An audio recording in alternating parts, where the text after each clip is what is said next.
History Hour with your hosts, Jose Rojas Hello. and myself, Daryl Rubio, wherein the purpose of this channel is to spread awareness of ska music and its subgenres to the world. Our guests today are members of the Butlers from Berlin, Germany. Gentlemen, we appreciate the time that you're taking to speak with us, to share your stories and your music with the ska community. First of all, I wanted to start off by offering our condolences to you for the recent passing of one of East German ska pioneers, Leander Top, who was the vocalist of Besser Bonzani. As I have loved that band for many years, have a couple of their albums. So just wanted to say sorry that, you guys have that loss. We see that your band first started in 1986 and was actually one of the pioneers of the German ska scene. Can you please tell us about the musical journey and congratulations on your upcoming 40th year anniversary? All right. Let's maybe I introduce myself first. I'm called Volodya. That's my name, my given name. I was called Vovo for the last 40 years in the band, Mhm. and I call myself James Sir Benson Man because we didn't know how to progress this kind of transition from the Butlers to, oh, they got a new singer. I'm founding member and I'm the drummer of the Butlers. Now comes to Silver. This way or that way? All This Thanks. way. Yeah, that's difficult. Hi, I'm Silver. I am one of the founders of Butlers too, and I'm the guitar player. And I was collecting the money since '88, something like that. That was quite important. The band. That's an important Playing job. guitar was more on the back. The most important job was to collect the money.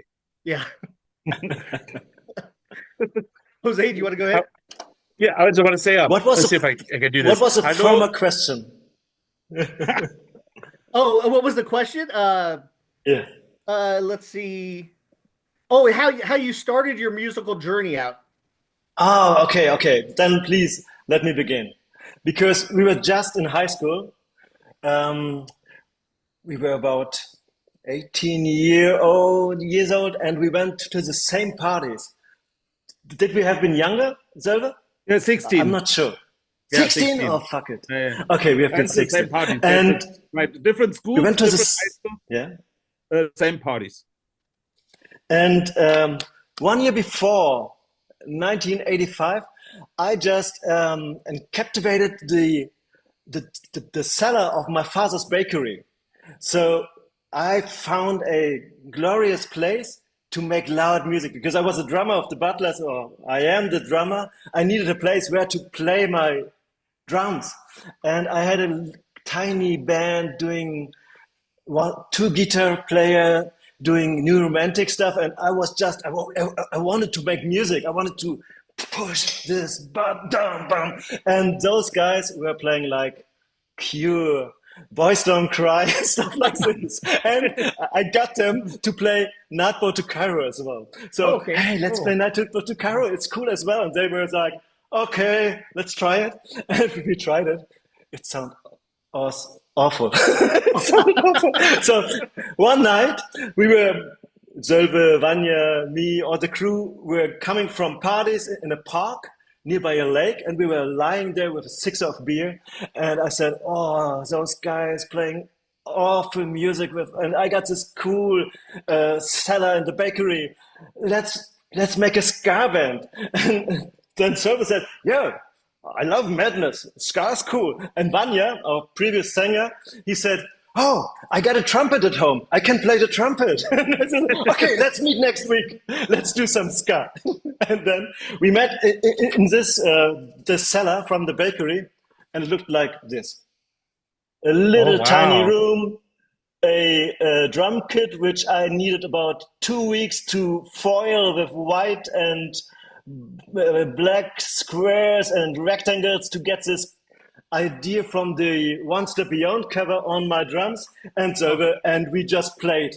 And we played Nightboat to Cairo, and we did found out Vanya, our singer, couldn't blew any tone with his trumpet. He got a trumpet from a grandfather or from an uncle, but he never played a tone. And we said, "Oh, Vanya, come on, you can't play. This doesn't sound like Nightboat to Cairo. It sounds awful."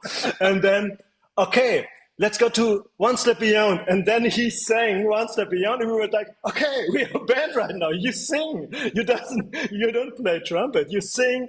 Server plays guitar. I play drums, and we find someone else, which was going around with us as well.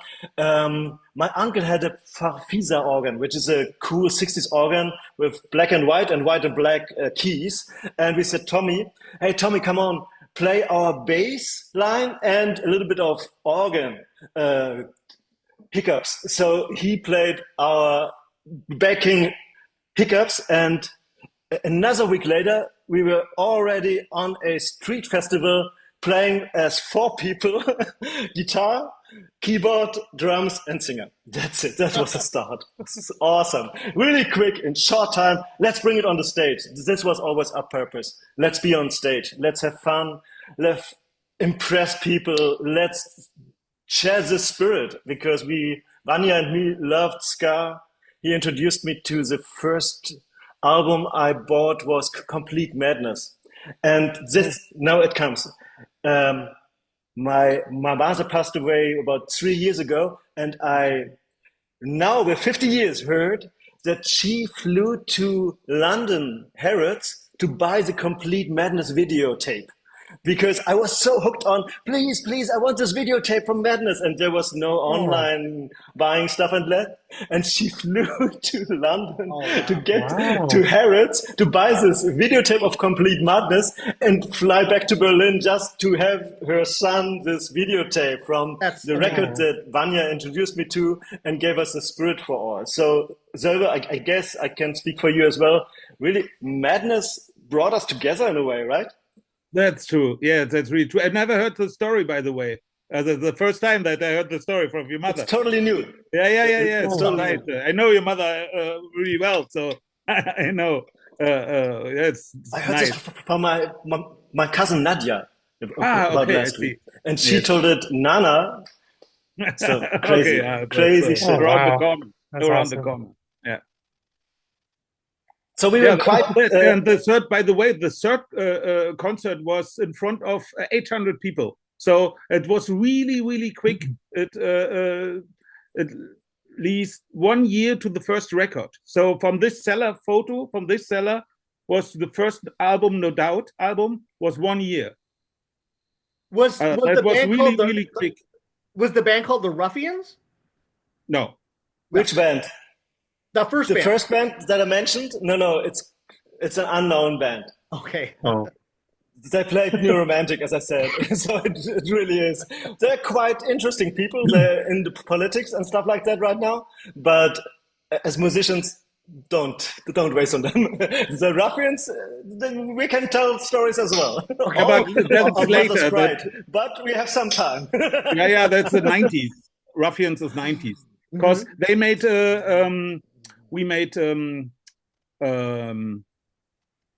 we gave Unterricht. We gave some lessons in ska music, and we gave some lessons to make a ska band, and there was a Ruffians.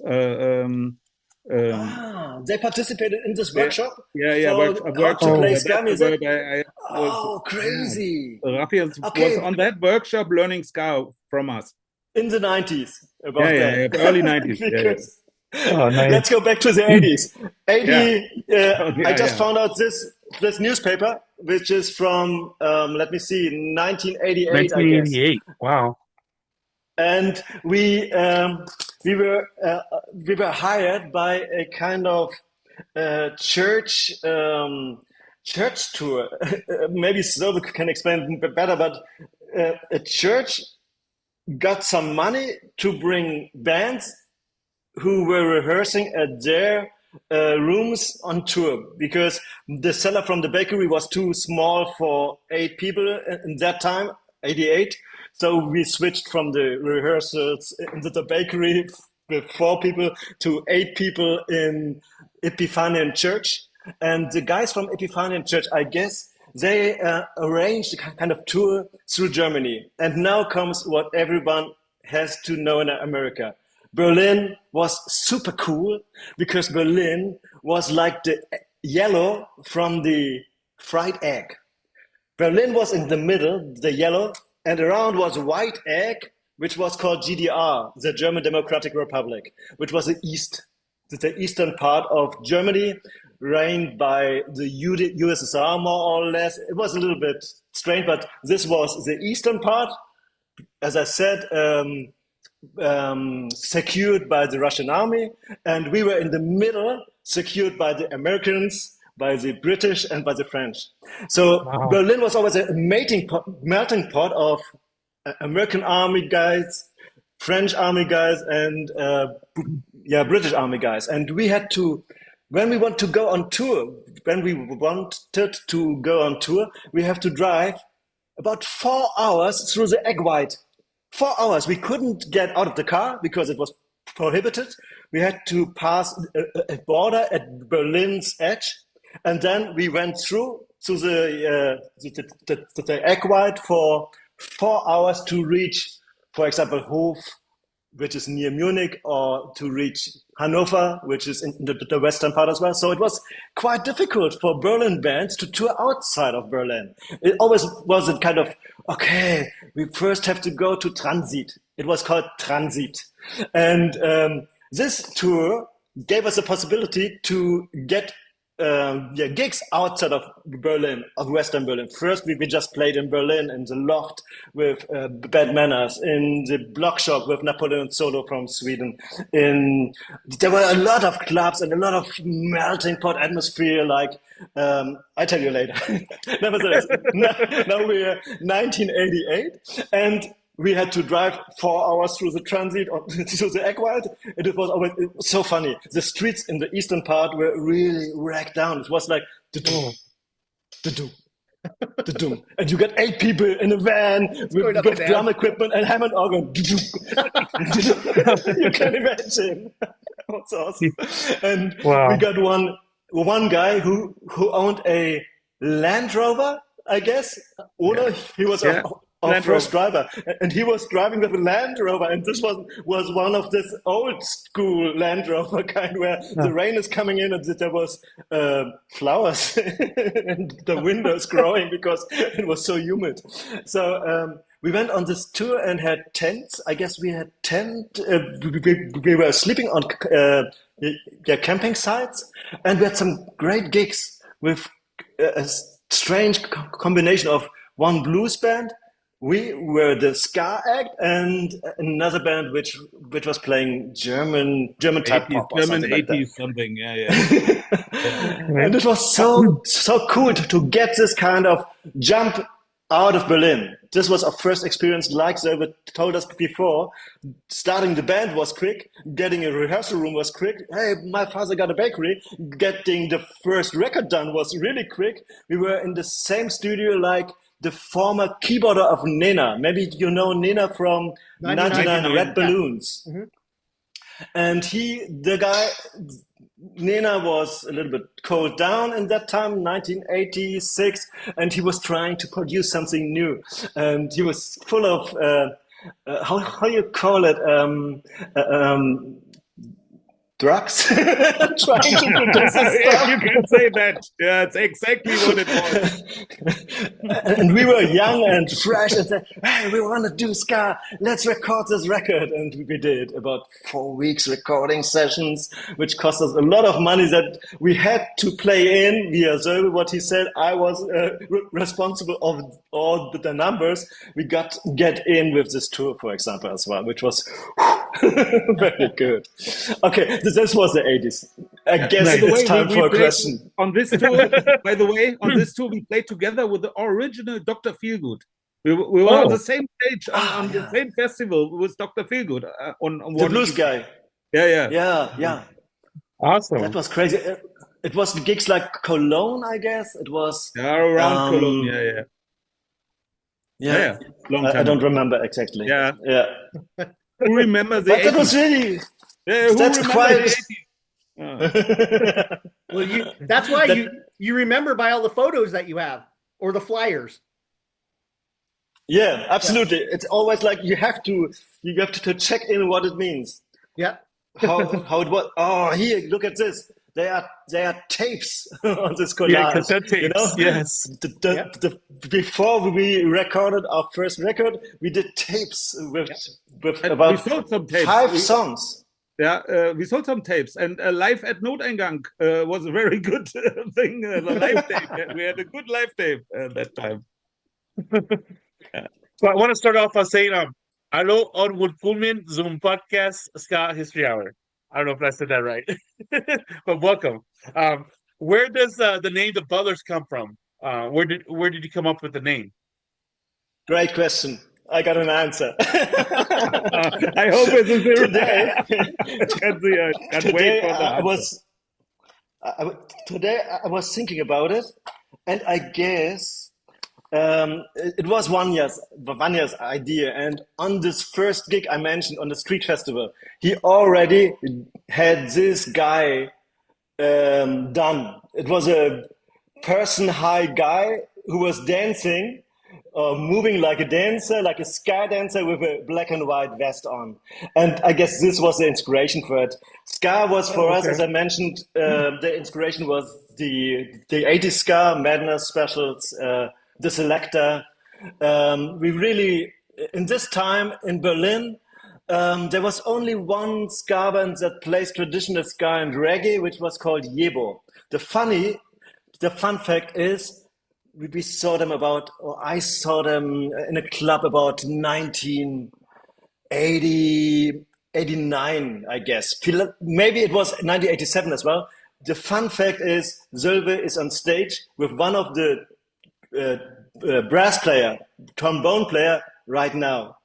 Yeah, Oh. last week I saw Sölve playing beside of Vaki, which was playing trombone from Yebo, playing rocksteady traditional ska and reggae in the 80s together right now, which is funny. He's So he's I guess 82, the by the name way. comes from the British. He's 82, by the way. 82. Oh, He's 82. What a 82. guy. Wow. Yeah. What a guy.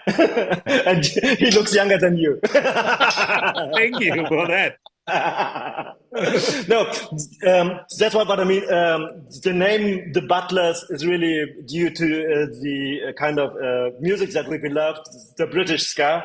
So this was the initial idea for it. Yeah. Yeah, I guess one of the reasons for this figure on the stage was we was not much enough on stage because we was just 4 people, maybe 5. We played without bass player.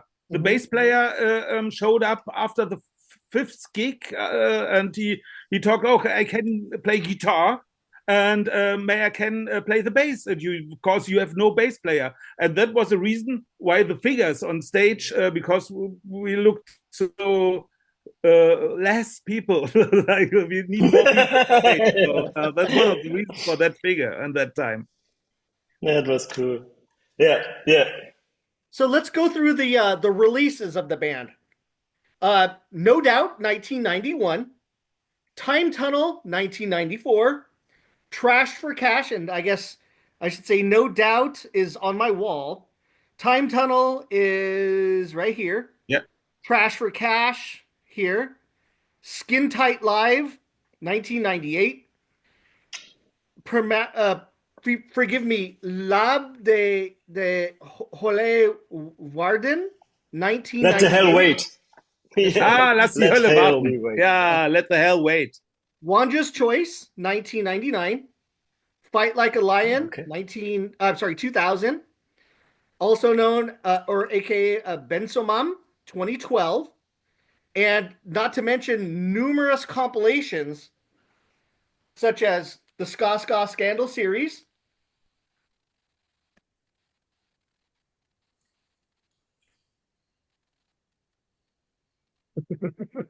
You're also on the the Unicorn release of the It's a Scandal. Yeah. How was the guy called who did Unicorn? Mark what? Which Do you one? know him? Which one? The Unicorn Portfire? Records. Unicorn? Yeah. Um, Who was the maker of Unicorn Records in Great Britain? It was Mark somewhat. I'm not sure. It doesn't say here. Okay. Yeah, We'd have to talk unfortunately. later. Then we got, of I course, didn't this want to one, interrupt you. you guys on it. Die Deutschstunde. And then Yeah, I think United Colors Engine of Ska. 54 was on this one, right? Engine 54, yeah. Yeah, was on that one as well. As well as many other ska compilations that you guys have been on, which is Ska Tracks. Yes. Ah, you got this as Heatwave. well. Yeah, And then the Ruffians were on this one yeah. as well. You're so cool. Also, and also you have Lions Club Yes. Two of and them? the other Lions Club. Yes. You have the Christmas edition. Where do you get that? I have everything by you guys. I love you guys. Christmas You got this one too? You got I this do 7 not. inch? No, Ah, I you don't. get it. I don't have that one.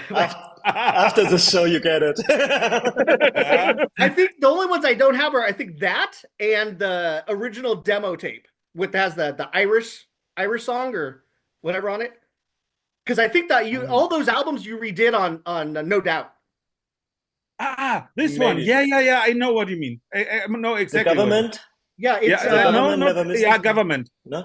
this one. Government. Yeah. I can't see. You're small on my. You have to speak.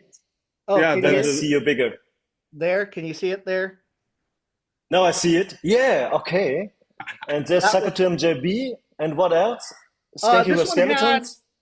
had Skanky with Skeletons, Sockatoom, JB Part 3, On the Rocks, and Irish Spring. That was it. Irish Spring. Yeah. Irish Spring. Lovely Yeah. song.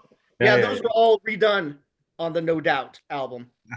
So my question was, can you please describe the sound of your band? Because I've seen you guys refer to as turbo ska and power reggae. It was progress. So, willst du was sagen? Yeah, what- it is. Describe the sound. No, the thing was, we played instead of the other clean ska bands, more like a soul ska band. That means everyone is playing at the same time. So there was, there is in most of our records no space for more notes or more music, because when Bobo start to count and the song starts, you know them because you know our songs. The wall came into your ear, and that was a kind of our sound all together at the same time, as loud as possible. And it was quite different for Berliners. You know, if you are listening to Mighty Mighty Bostons, we are quite, we are romantic and we are folk players. But for Berlin, it was really richness of tone.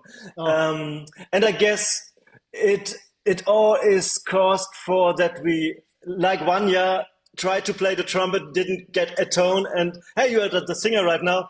I was just starting playing drums. Everyone was just like a beginner. And we got 2 or 3 highlights in our band, which was our saxophone player who was really, really talented. Or after a while came Tommy, maybe the organ player. He was very talented as well. So he knew exactly. The only one talented. And that was the reason why we were just playing fast, because if you play fast, oh, there was a wrong note, you didn't hear it. Hey, there was another one. It seems to be like that. Okay. So that was really why we started quite turbo.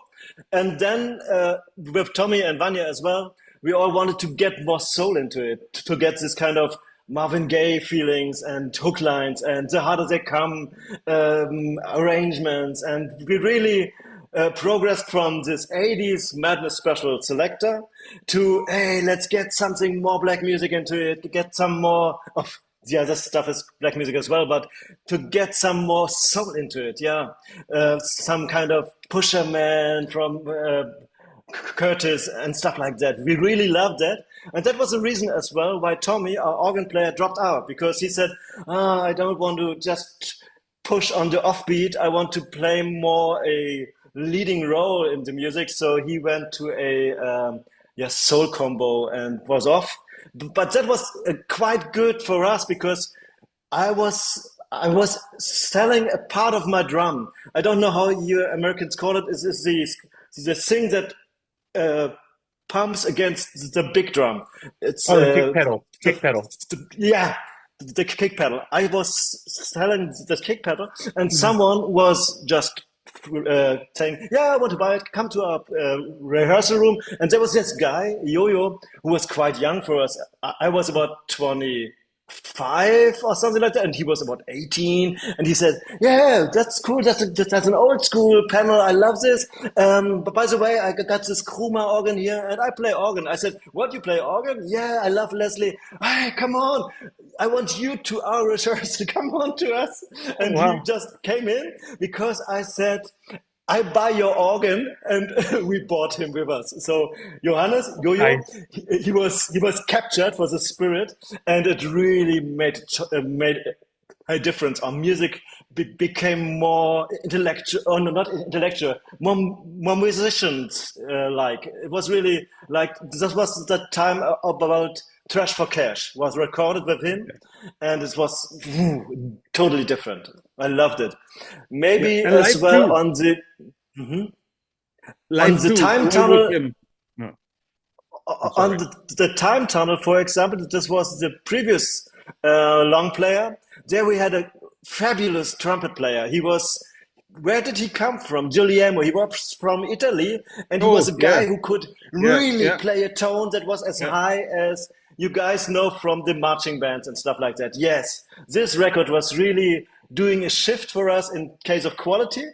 The No Doubt was really like, okay, we all can't play music, let's do a record.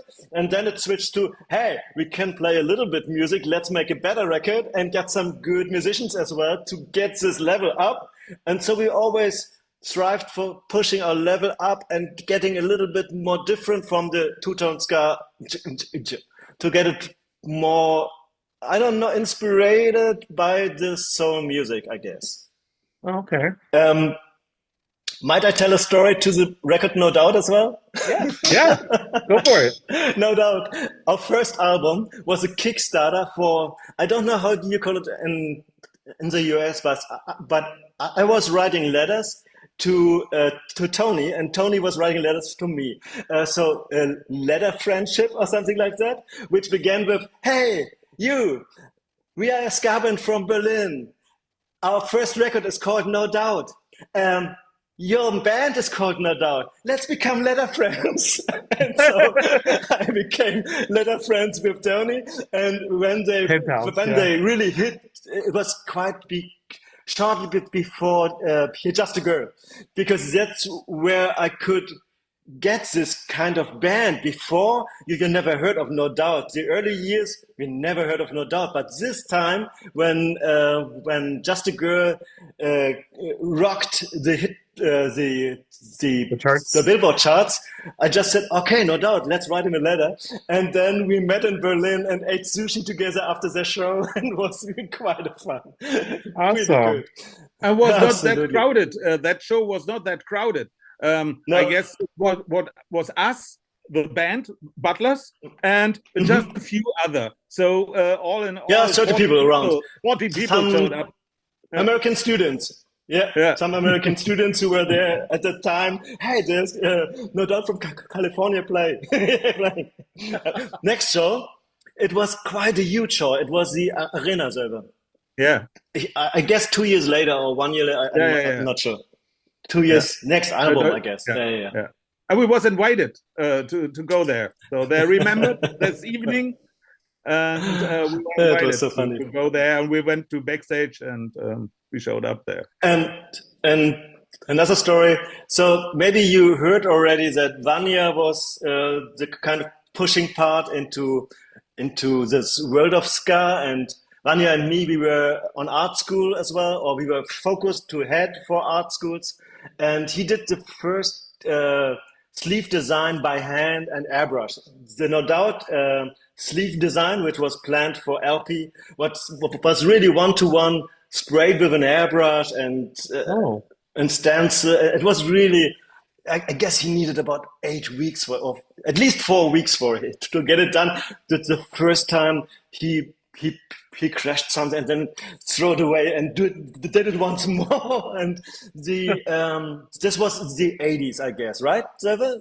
89 Yeah. or something like that. And Now there's then a lot of more stories, but I can't remember. the time tunnel was our first work with a computer. Because Yes. then I went to art school and Vanya was freelancing, and he came to my university in Berlin and sat behind a computer because we didn't own computers at that time. And then he tried, oh, how can we do this with a guy in the middle and the time tunnel spinning around like from the 60s series. Time tunnel was an inspiration. And then we said, okay, let's make a picture of you and put you in the middle and do this time tunnel around. And we were just the first steps with Photoshop were based on our band. It really was always a kind of a learning for our business via our band existence. Oh. Like I told you that I foiled my drums with the backside of the One Step Beyond cover because I loved it so much. I must say, ska always was a kind of impact full artistic music as well. In the 60s as well. Those artworks for covers from Prince Buster also, they are so iconic. I love them. Now, can you tell us a little bit about the writing process? How did you guys create one of your guys' songs? It's really funny. I guess I could start with our first tape, which we created in this little cellar. Because I was writing 2 songs, Silver was writing 2 songs, and I guess Tommy was writing 2 songs. Mine was, hey, something upbeat, chicka, chicka, chicka. Service was Birthday, which was a shout out. Go shopping and go shopping. Birthday and go shopping. Go shopping was a hit. And Tommy's was Paranoia. And Tommy, I have to mention, he committed suicide in the middle of our career as well. Jumped out of his flat in the third story. Nevertheless, this song was Paranoia, and he was writing it in current with Vanya. Vanya was writing the text, and Tommy was doing the music, and they were just like, oh, let's do something weird. And another quite funny story was you pronounced this name so nice. Lass die Hölle warten, let hell wait, was a song that I wrote the lyrics and Vanya tried to work it out. I took some magazines on holidays and I searched for nice sounding words because we are German, so we are not so used to English. I was just like, oh, this sounds nice. Nifty car chase. Hey, car chase is a cool word. Nifty and car chase together. Okay, nifty car chase day by day. Yeah, day by day is easy. And so I just constructed a kind of lyric for it. It was totally nonsense, I guess. Nice and nifty car chase day by day, and then after that we played it on stage. I guess it's on the Skin Tight that you already mentioned with the original English text. And after that, Vanya said, I can't sing this bullshit. It doesn't mean anything. It's nifty car chase day by day. What do you mean? What do you mean? And I said, nothing. It just sounds good. And then he said, okay, I'm going to write it myself. I'm going to write it in German. And we said, okay, cool, try it.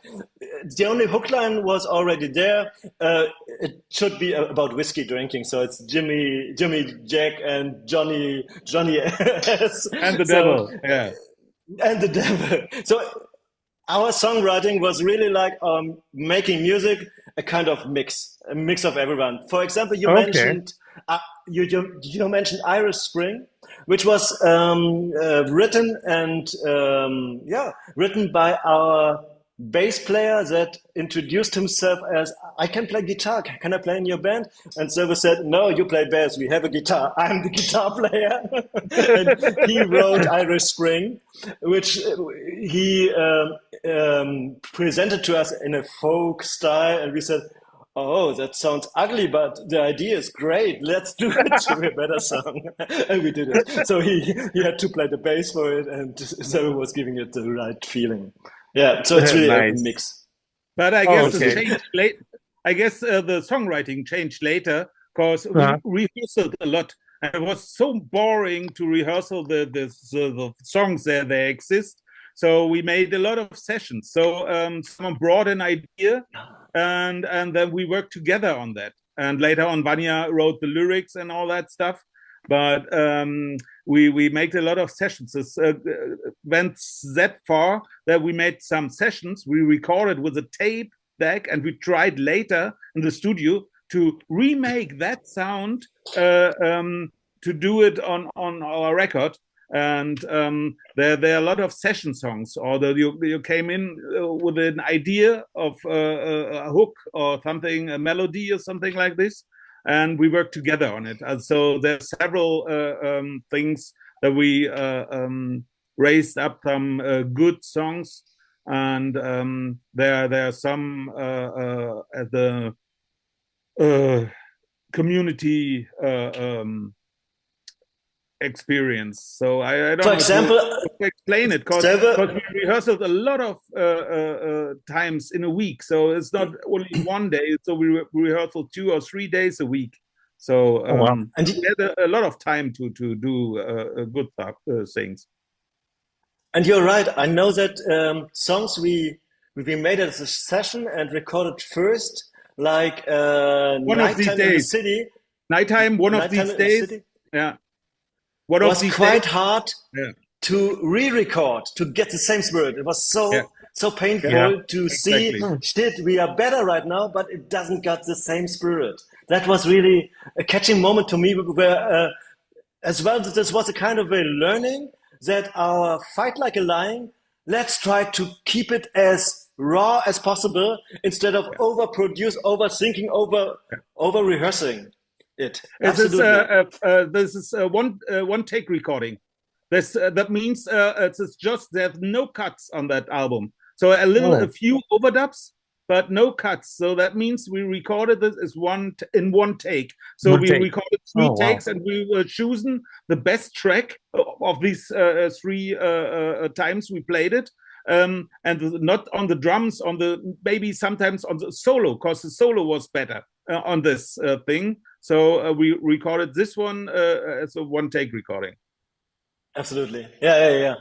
Because It's a little bit like the of Rolling spirit. Stones. Yeah, because of the spirit. We couldn't get that spirit into the studio that we have. Absolutely. So we decided to make it in the rehearsal room, that recording. We recorded that, and the technique was better at this time. So was the hard disk recording, and we had a lot of few good microphones and all that. But it's a one take recording. One little fun fact. On the first album, we as well cut the drums on some songs because I was so bad in drumming on click. We had to cut the drums, but we didn't cut it digitally. We cut the whole master tape, which was about this high, about Physically 5 cut? centimeters almost. With the scissor. Yeah, with the scissor. And we had a great cutter, a great editor who just, okay, I get it done. Crazy. And one mistake, Crazy everything's gone. One mistake in that cutting, everything's gone. Oh, man. But he did it. Wow. Now, in between Fight Like a Lion and also aka Benson Mom, there's a 12-year gap. Can you tell us the reason in regards to that? You're asking for our CV. Why is there a gap? Yeah, sure.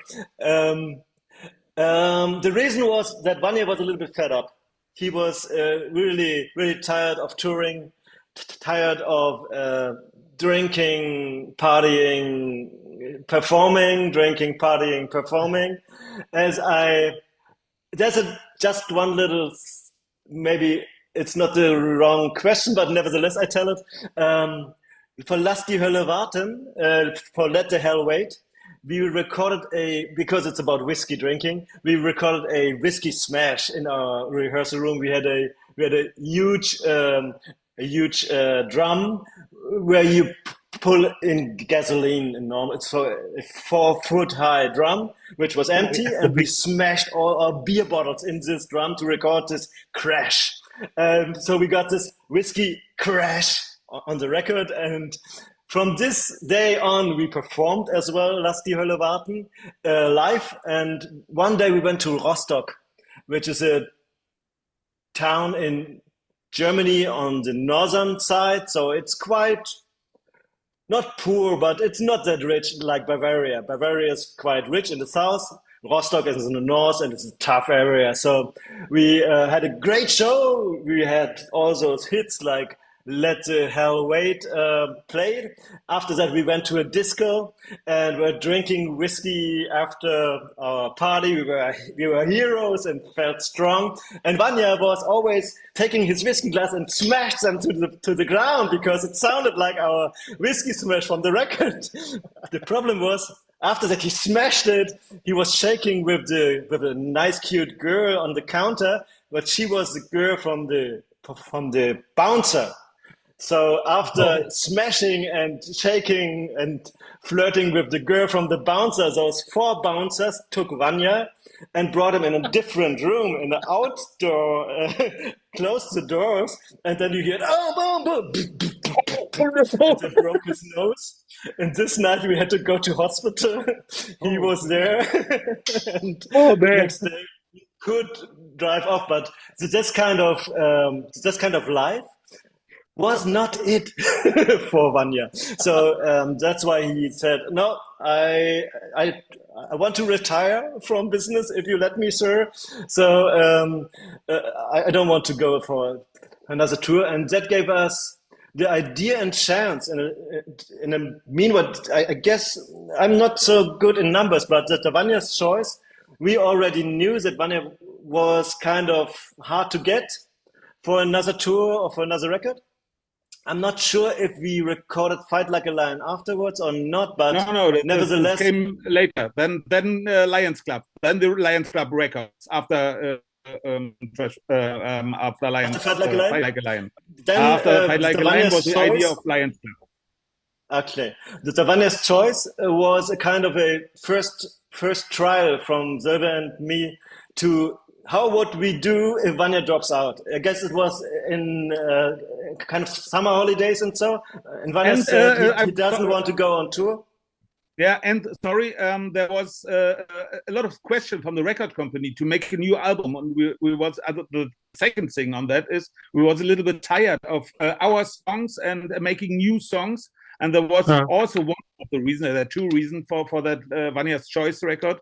So the thing that what we doing without Vanya, and the record company asked for a new album. So that gave us a little bit space to make the Fight Like a Lion album, if we cover an album.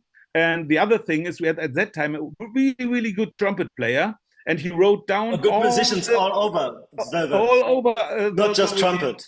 Yeah, not just trumpet, right? And so we made that from the idea to the record store. That Fight Like a This is Iger the Tiger. That is Iger the God, Tiger. I can't believe I can't remember him. Really. From the idea of Vanya's Choice to the record store, not about 2 months, 2.5 months from the idea of Lions Club or Of the record. Vanya's Choice to the record store was just 2.5 months. So recording, writing or hearing that songs, writing that songs, making that songs, recording that songs, and produce the record was and brought it to the stores. And I guess what is one of best selling albums. And Absolutely. It was really kind of a super easy idea. I'm back in a minute. Oh, it looks like he's breaking up a little. All right, he said he'll be back. He said he'll be back. Yeah. Okay. So between this kind of a break, we did this Vanya's Choice and pre-production for Fight Like a Lion, and then Vanya dropped out, I guess, after Fight Like a Lion, said he doesn't want to really want to do it any longer. And we Mhm. were a little bit like, oh shit, man, what could we do? We can't find another singer because it was too familiar and too much of a friendship that we brought over the years. So it was unimaginable to just switch singers, and that's why we then jumped on the train for heading for another Lions Club album, which Vanya's Choice more or less is a Lions Club album as well, which was um, Vanya and me. We were always quite into film music, so there is inspiration from Vanya as well. But for example, he for my birthday he bought tickets for Hans Zimmer. You know Hans Zimmer? Yeah. He's doing this huge soundtracks. And I was like, okay, we are sitting in a philharmonic room and listen to Hans Zimmer's Pocahontas, which was a little bit of weird. But nevertheless, we loved all those Jaws to Star Wars to series that we grew up with. For example, Mary Tyler Moore. I watched Mary Tyler Moore with my mom on the TV when I was about 6, and I watched Star Trek with my dad when I was 8. Something like that. So it was TV series and film music was really a part of our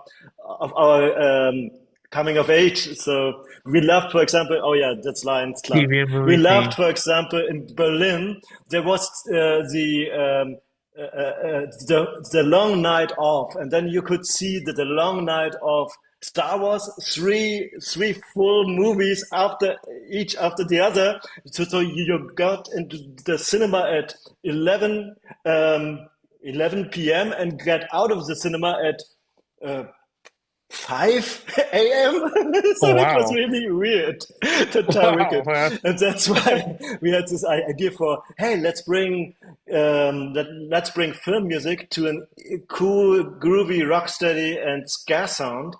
And I was I was collecting songs that fit to each other. So we got one original tune from the film music, and I just checked through my record collection to find the right ska or rocksteady sound for it. So you got Pioneers here, and you got Jaws on the left side, and you got, for example, Harder to Come there, and you got this. So that made it quite easy for our good musicians that I mentioned. We had a super trombone player, we had an extraordinary Russian saxophone player, we had a great trumpet player, we got a cool organist and a keyboarder. So we got the huge lineup in one cellar in the bar called Zosch in Berlin, and we just I recorded this kind of guideline in 1 week. Then we rehearsed one time, and then we get into this bar and recorded it live. So let's get together and just make it as loud as possible, and let's do it. And this was quite groovy for creating the sound of Vanya's Choice. The first one on the Lions Club that you just hold in the camera, it was a little bit different because we know that it works. Let's do this again, but let's try to get some guest singers, as we knew. Okay, Vanya has dropped out. Maybe we get him for one song, but if not, nevertheless, I just get into contact with Hanaken from Rollins, Japan. I get into contact with Pierre Wilson from Eastern Standard Time in the US, which is a great sonor voice which could perform Mary Tyler Moore. So we just recorded them, all the songs first, and then we sent around the tapes. And for example, some guys were in the recording session as well, like Dr. Ritchie, Dr. Ringling from from Germany as well. From El So that Baso. was really a cool progress. Yeah, Dr. Rini from El Baso. Uh, That's it. Yeah. you also had Mark Fogo. Yeah, right. On the Christmas and on the Yeah, first one as well. Yeah. I'm not sure. I just know that I he's know on the Christmas album. well, he sang on this one, he sang Fireball. Ah, yeah. And on the Christmas one, it It's a looks little like drummer boy. On the is it? Christmas one, it's a Oh, little there it drummer is, Little boy. Drummer Boy. That's right. On this And one. it's awesome. It's such a crazy version because he did such a different sound of it. It's really a hit. On every Christmas market in Germany, this tune is playing. It's awesome. Oh, really? What's so That's cool cool. about this one? Absolutely. On this one, it has a 5-inch record. Yeah, Yeah, absolutely. and I loved it. with two songs that are not on the CD, a Baywatch cover and Run Pussycat. Yeah, from Yeah, Russ Meyer. Do you know Russ Meyer's movies? I loved yeah, them yeah, in those times. yeah. Nowadays, I'm totally woke. I don't like those films no more. But Run Pussycat is an awesome track. It's so 60s feel. Love it. That's awesome. Now, was it you, Jose? Okay. Sure, why not? Maybe I can. So, oh, he's coming back. Nice. So your live shows, I saw a video on YouTube. You guys have a lot of energy. Did you guys have any like pre-show rituals before you got on stage? Drinking a little bit whiskey, not too much whiskey. A little bit. It's quite interesting that the Dr. Ringling, Richie from El Bosso, he always drank vodka. But if I drink vodka, it really makes me quick or really excited and fast. And if the drummer drinks vodka and is quick and fast, it's not good for the rest of the band because their hands are really wounded. So Gotta keep let's up. drink Yeah. whiskey. But if you drink whiskey, don't mess with the barkeeper's girlfriend because that's not good. Then you'll land up in hospital. Yeah, breaking the broken nose. That's it. I guess this was one ritual: drinking whiskey and get together. But it really, I guess we were a little bit. We were just like a family, so we didn't need a ritual because we were so packed together. It's really like we knew that we want to give our organ player Yo-Yo as well. He just was standing on his organ, and we were all like, "We want to go on stage. Let's go! Yeah, let's go!" That's it. But Okay.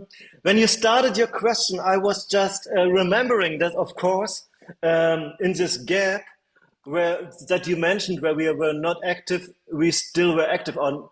Not me. I was just collecting those Lions Club stuff, which really needs a time because before we did the second film music, we were as well thinking about, hey, how about making an 80s traditional ska mashup? Does that work? Does it work with Duran Duran? That's so weird. Maybe we do this next time.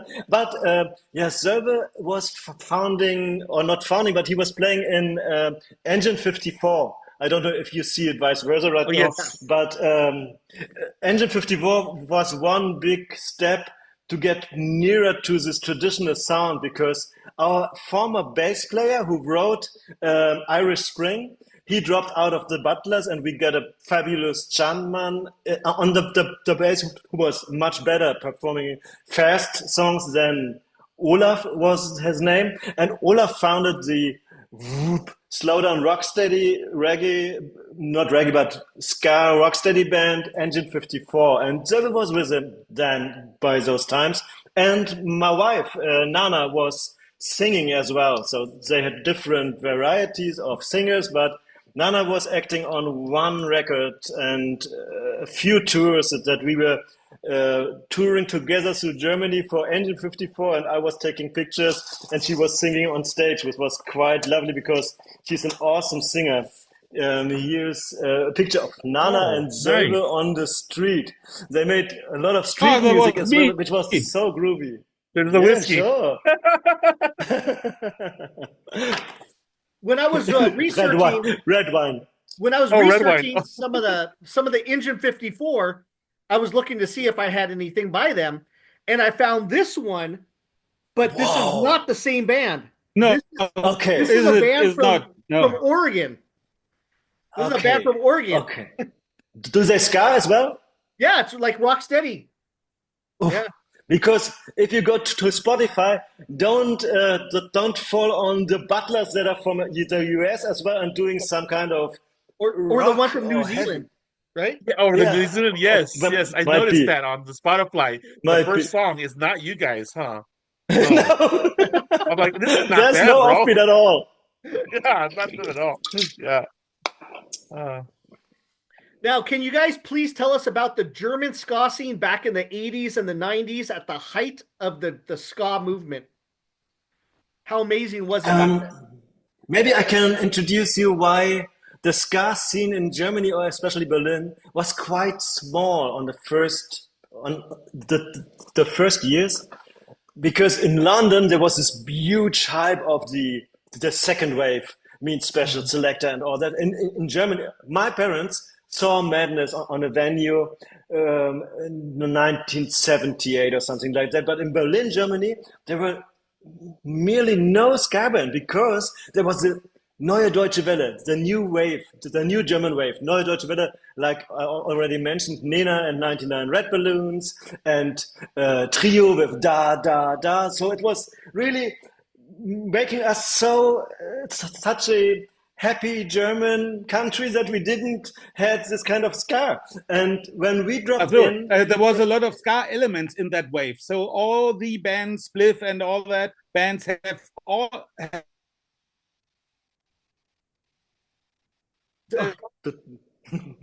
ska. it looks like we have technical No difficulties here. ska bands exist. Dein Connection ist echt bad. Aber he's right. So there were a lot of elements. For example, Ideal was one Neue Deutsche Welle band as well. And they had really cool tracks. Nevertheless, there were cool bands and not so cool bands from Neue Deutsche Welle. And they got these influences. And, oh, I have to mention this one. DAF, DAF called. They were from the Neue Deutsche Welle as well. And they were quite progressive. Two gay guys, and they had songs that were really a little bit like electronic music style, and they they shouted like, now dance the Adolf Hitler, and now the Mussolini. But this was quite political. It was not right wing. It was totally different. As I said, that they were gay and they were protesting to say, now we're dancing Adolf Hitler. And those guys, they had a song that was called Waste Your Adolescence, Waste Your Boyhood. And now I come to our track, our latest track, Waste Your Boyhood from the sampler. It's a one-on-one cover of their text that was German to that times into English, but nobody hears it, and that's why I just can write around. It's my text. It's their text, but it's so different that I really love to use their inspiration or their text as inspiration and bring it to something totally different with a wonderful trombone in the intro. Okay. That's why it sounds a little bit strange as well, just spoken word more or less. Lose your boyhood, waste your adolescence, because they said, verschwende deine Jugend, und werd Boyhood, They were a little bit like Rammstein was in the 2000s, they were in the 80s, like benching the provocation and bending the edges of protesting in their music. Okay. Oh, nice. Because I know going back on the same question in regards to the German ska movement there. In Germany, there was a plethora of bands. You had Chaos, and I've never known how to say this. I always say Black Rights, but it's Black Ritz? Black and white? Black Rights? Black Rights? Blue Killers? I don't know. Schwarz auf Weiß, Schwarz auf Weiß. Ah, Schwarz auf Weiß. Black on white. France from Bremen, France. You know Black Rights, Who Napped JB and Bumblebee. Oh, Blechreiz. Ah, Blechreiz. Blechreiz. Okay, I never know how to pronounce it. Blake. No Sports, which we just interviewed Michael a couple weeks ago. Michael Friedrich. Cool. Yeah. D Dollar. Yeah, the dollar. Yeah. Yeah. The Braces, El Basso Unde Ping Pongs, the Fritz, Uh-huh. Spy Club, Scapel, Blue Chateau, Ah, Nova excuse Novo, me, Yebo, and Fun Republic. Those are, Daryl. I yeah, what's have to up? tell you the story. Why you can all name all those artists is that we had our first record done, and then there was a guy, Matsky, who called us and said, "Hey, I heard of ska, and you are a ska band. Could you help me?" We sat in a cafe, and we told him, "Yeah, there's Black Rights. There might be some guys from Bremen as well." And so we provided him with names. He had long hair, and now everyone knows Matsky. He's the bolded.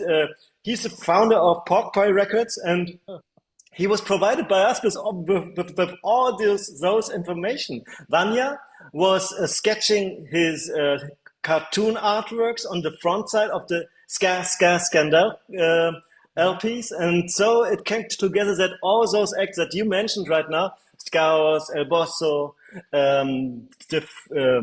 No Sports, were on his compilation, and we made a tour together and a gig in Berlin as well, which was huge, which Oh, was wow. really awesome. And this really became a kind of became of institution that the ska scandal stuff was Germany's voice of German ska third wave. Okay. Yeah. Can we talk about the boneheads during that time also? Were there the Nazi skinheads that were going to your shows? Were they going to your shows? Was there any incidents that happened? Or We were yeah, how, quite, yeah, we were quite known as the Redskins or something like that because in Berlin it was really clear that if you were in the ska scene, you had nothing to do with boneheads. But Mhm. nevertheless, in the outer skirts of Berlin, where the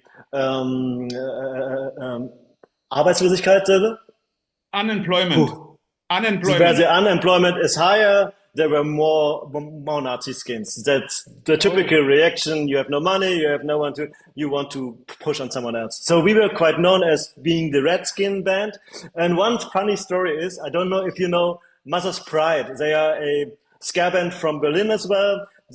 We got the fabulous Maya on our Lions Club record playing the harmonica on a Colt Sievers song, the Unknown Stuntman, as a Lions Club instrumental version, and his band was Mother's Pride, and we had a show in, I guess it was Hoyerswerda, which is a really, really bad town, unemployment high as 90% Mhm. to these times, and nevertheless, the eastern part was quite thankful to have gigs because they had a long period no cool bands coming in. So they were really thankful, and we had a show there, but we had to cancel the show because I guess Vanya's throat was done or so because we were touring, so we couldn't show up. And then the guys from the club asked us who could be another band. We said Mother's Pride, and Mother's Pride said, "Yeah, we want to be there." Mother's Pride went instead of us, and they never came out of the backstage because it was spoken word that, "Hey, those left-wing Redskin Butlers are coming to town. Let's tell them where it goes." And the first at 7 o'clock, the doors opened. All those right-wing skinhead boneheads came to this venue and ran to the backstage, punched against the floor. Mother's Pride Oh had my God. had to lock them behind and never get out of his backstage because those boneheads were crashing all the venue. It was really Oh my God. after that we were like, "Hey, we were so lucky that we didn't Yeah. show up." And But Oh so we, my we glad God. can for we Mother's can laugh Pride. about it because nothing happens really. Not really dangerous happened. So that's the reason why we can tell that story so funny because nothing Oh. happened at the end. So at this moment, it's very scary for them, I guess. But after some years, they laugh about this too. Mhm. And I must Okay. say, the ska scene also made it possible to give the give the not right-wing skinheads a voice, like Skin Tonic magazine. There was some fanzines who were like Redskins magazines, and it really was important as well. Ska was always like, don't fight, Nazis go out of our ways, and let's unite. So the spirit from the Selector Specials beat, London bands came to Berlin very intense, and to Germany as well. Yeah, so ska never was right wing music. I guess you know yourself. Right. Yeah. Yes. Now, your band, over the time, I'm sure now, you've played over 1,000 live shows. How would you describe watching your band play both back in the German ska explosion of the 80s and 90s and presently? Oh, there's not much Oliver? difference. I guess we have the same energy because we're now a little bit up to 50, but the same energy. I guess the difference is we are now much better musicians to give more power in that. And but at the end, we are the same guys, the same energy. Still in our age, I guess there's no difference. Just But shows I must that we are say, better musicians. but if you're not just focusing on us, but on the music scene, on the ska scene, as I mentioned, in the 80s, all bands were more focused on special ska selector beat. And then from the 90s, it opened up more to reggae rock steady. I'm really a little bit embarrassed myself that in the early 80s, I didn't had too much influences from Prince Busker, Derek Morgan, and stuff like that. We played with Laura Aitken, and this was the godfather of ska. We played with him about 1989 and Bad Manners, and this was our first touch with the traditional rocksteady and stuff like that. And in the clubs, discotheques, it was much more the beat, specials too much too young, madness, one step beyond, and maybe there was madness from Prince Buster on the record disc. So it turned into that. For example, Engine did a backing band for some heroes, like I don't know, Laura Atkin, Laura, especially Aitken? Laura Atkin. Yeah. Backing band for Laura Aitken, and so we got more and more into this rocksteady stuff, and that's why as well Lions Club sounds so groovy and boss sound like. You learn to slow down because now you can play your instrument. You don't have to rush about that nobody hears that you're playing wrong. You can slow down and let the mistakes happen. Oh, that's a cool mistake. I like that the bass note is yellow. Okay, let's do this in the next phrase again. And now it's wanted. So that's what I mean. With growing, you get a better insight for music and for the groove of ska. I really like rocksteady much more than right now than two-tone stuff. Nevertheless, they had their highlights, which were just boah, like specials production wise is awesome. Madness songwriting wise is genius, and My Girl was I guess a cover, right? My Girl was a The cover cover, yeah, and yeah. awesome as well. So what they did with music from before, pooh, so cool. So we would love to do this kind of new inspiration nowadays as well. It's lovely to make an impact to the music and change it and still pay a tribute to it. The reason why I was asking that is because back in the late 90s, I saw Madness here in California, and Hmm. I think it was last year I saw them. Hmm. Their sound was a lot more slowed down. And Jose and I were talking about Hmm. he saw them a couple weeks ago or a few weeks ago in Las Vegas. And One Step Beyond doesn't sound anything like the fast One Step Beyond. It's very slowed down because they're older musicians trying to do their thing. So that's why I was asking that type of thing, from the fast, Hmm. pumped up, sound to Hmm. more, you're older and more established and And I guess in the 80s there was really a lot of influence from the punk scene as well. So ska was mm, quite linked to punk. As well as I mentioned, after that we drove through the egg white in Germany from 1989. Germany was united. We could just play everywhere, not just in Western Germany. We could play in Plauen, Guben, in little towns and villages, and make cool music because all the audience, all the young people were so hungry for music, and they were all aiming for punk as well. So this was a push for us to deliver live shows that were bloody, sweating, loud, action. Everyone wanted to freak out. Now freak out is a little bit different. It's more like, hey, hang loose. The slackers are in town. You know, the spirit for power in slow motion grew with the times, I guess. The magic of ska is reinvented in the years over the years from fast like Too Much Too Young to Butlers Paranoia or Painted Black to right now a little bit Lions Club, yeah, Cincinnati Kid, on to Rocksteady numbers, you know. right. Okay, now we are there.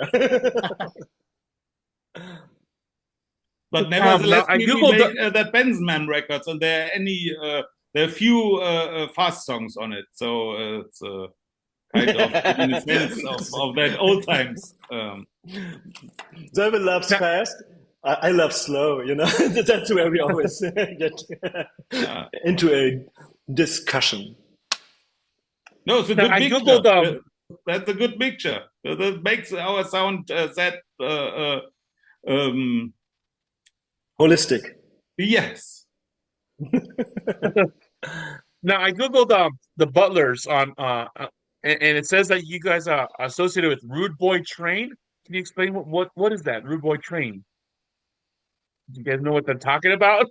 No, not No. really. No. No, Okay. the train, the Root Boy train, is it not that picture madness race up?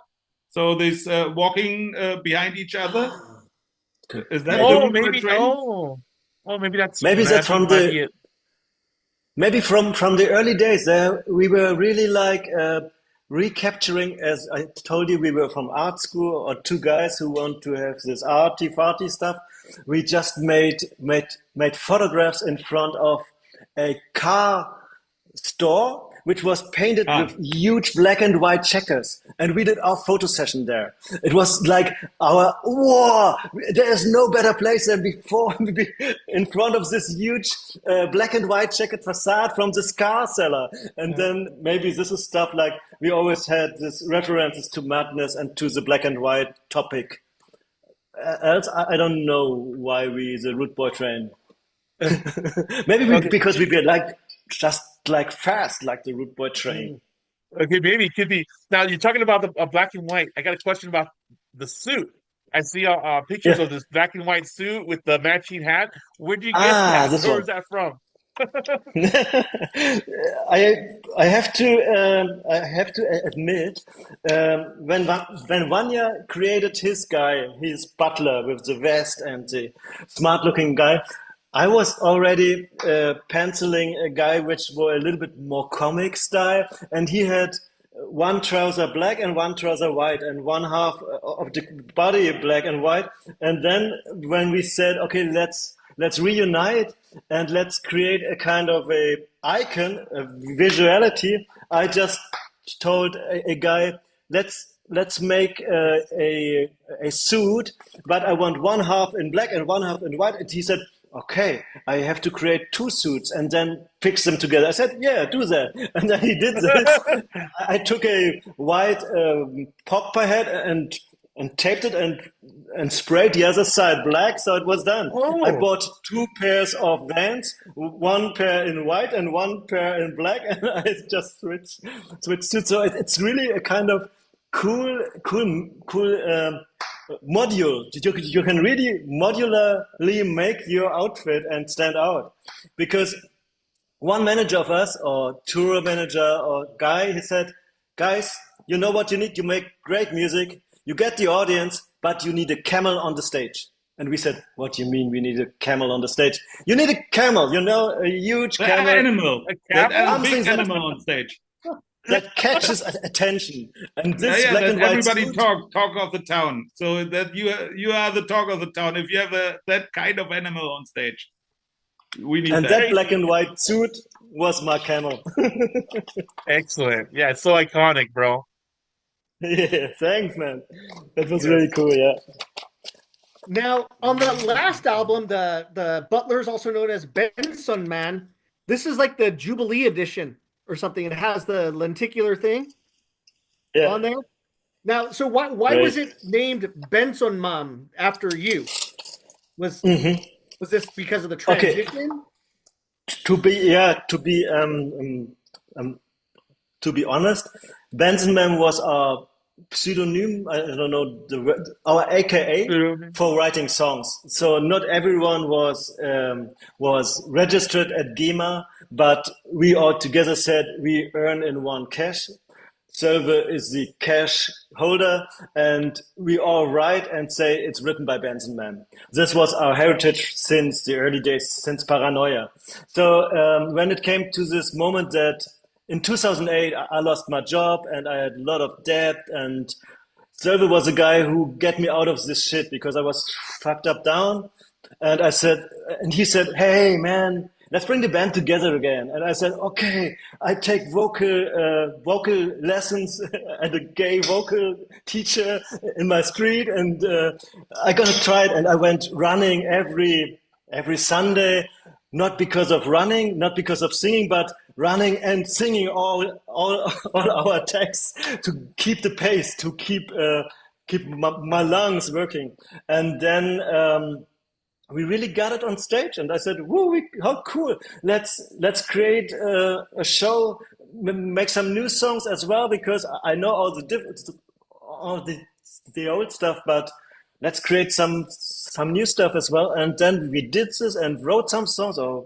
And I said, "Okay, now to write the Butlers feels a little bit strange because Vanya is the Butlers as his lead singer. So switching from drummer to lead singer brought this argument for me.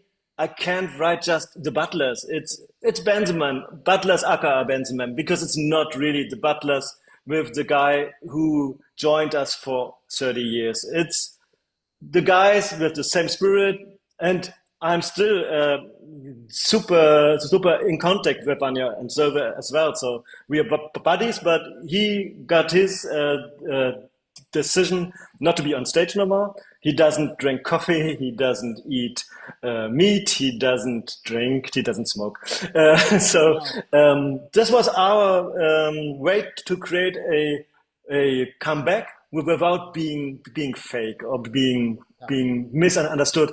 Hey, this guy sounds totally different. He can't sing. Okay, he's a drummer. Yeah. You're like the next Sure, Phil he can't Collins. sing. Yeah, okay, he can sing. He's an exemption. Hey, you and Phil Exception. Collins would be up there. Wow, that would be great. That would be awesome. Yeah, Now, I read there's I'm a always. retail. Mhm. I read there's a retail chain store out there in Berlin called the Butlers that sell home accessories. Did they ever ask you for like a promo or anything like that? No, it happened No. too late. So I guess this was they went to Berlin when in this area or slot when we thought about Lions Club. I remember Selva sending me a snapshot from London, I guess. Hey, look, they have a retailer called Butlers, and we were like, yay, let's make some collaboration. And then Yeah. the time passed by, and we didn't Oh. yet. Yeah, they started in England. Yeah, that's true. Now, the painted black cover that you guys did, why was this classic song chosen? Was it like a band consensus to cover the song on Time Tunnel? Or was it on Time Tunnel? It was on Time Tunnel. Also, there was Yeah, on Skull not Tracks. even on Time Tunnel. Also on a Scandal sampler.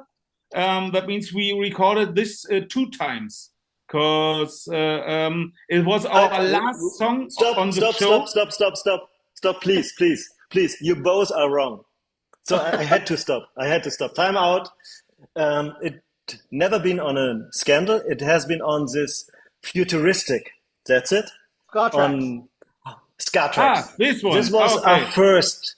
This was our Yeah, next first recorded generation version. thing. And Yeah, I after see. that, because this was a little bit, it drifted a little bit into much much reverb, or to me it was a little bit too perfect recorded, and that's why we re-recorded it on Fight Like a Lion, because what Servet told us before, just having one session and choosing if this track or that track, just play, give it all the energy that we have live on the record was our aim. That's why we put Painted Black on Fight Like a Lion again, because this song was really a loved by Vanya song. He loved to give it all on the last numbers of our set. So it's really a super live smasher all the time. It was a super live smasher. After that song, all the guys were like, "Oh yeah, we love you," because everyone could pogo and just let loose. And of course, Vanya and me, we always loved the Rolling Stones. So Painted Black is such an iconic, in a way, offbeat number, different, but we just made it with service guitars, like super hard offbeat. Yay. Lovely. I'm not showing Painted Black on Fight Like a Lion. Not? Shit. Not? No, Oh, I don't see it there. no, then it's not there. When you can see It has to be there. but it's a hidden track. No, it's not. It's not on Somewhere here. it's a hidden track, but not on this one. Well, why Is did it on you Crash choose for? that song instead of any other song? Was it like a band consensus, or is it one of you that just said, "This is what we want. This is what's going to happen"? Oh, you're right. You're right. It's on Trash for Cash. Oh, okay. But the Trash for Cash was as well quite a good spirit by while recording it. Yes, yeah. Time Tunnel is totally different, was a little bit overproduced, and Trash for Cash was really authentic in a way as well. Oh, there it There's is. an awesome guitar solo on a different song. Oh, Thank yeah, you. Pusher There- Man's Revenge. Yeah, Pusher Man on This Time was- Tunnel and Pusher Man's Revenge. That's it. Oh, yeah. Yeah, awesome. Jose, think you're up? So I'm not. Yeah.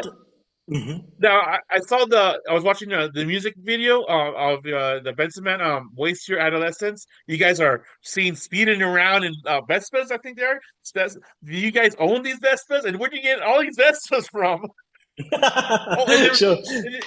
and then there's a fight scene also from like a movie or something, some girls fighting. What is that from? Yeah. No, the story is every 1st of May in Berlin is like a day of no rules, because the police is so into it to keep the working class riots low. They couldn't care for 200 guys meeting at one point with their Vespas and driving through the city, because they are too much into this. Okay, they might be right in Kreuzberg, which is a left wing district, and everyone is like, "Hey, tomorrow is the 1st of May, which is the workers' day." It's a history thing, and that's why all the police is in Kreuzberg, and the meeting is in the center of Kurfürstendamm, so in the middle of Western Berlin, and everyone who owns a kind of Vespa or scooter or moped or bicycle, no, not bicycle, is meeting there, and from 12 o'clock, everyone is driving all the way to the Grunewald, where the green forest is. So it's such a nice event. Every year, it's called Anrollern, means we giving the scootering a first day, the 1st of May. And this was recorded. I had a helmet with a camera and just drove on and just said, okay, that's a cool and easy video. Let's do it like that.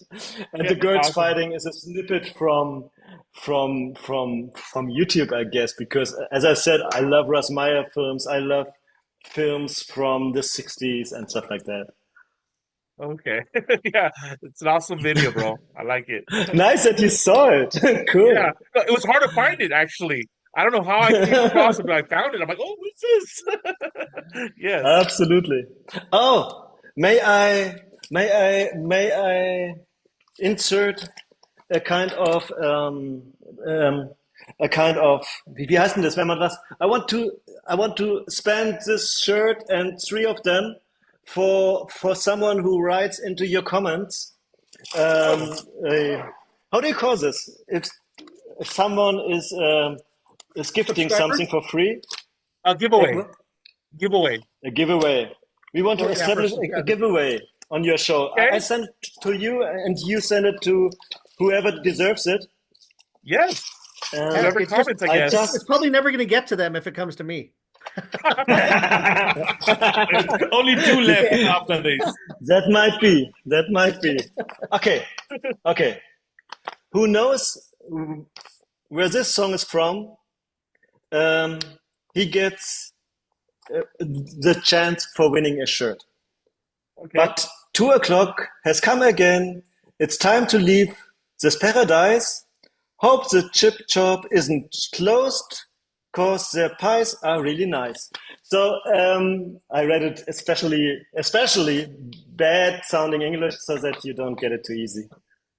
And you have to rewind if you want to hear it again. Write in the comments. Okay. Perfect.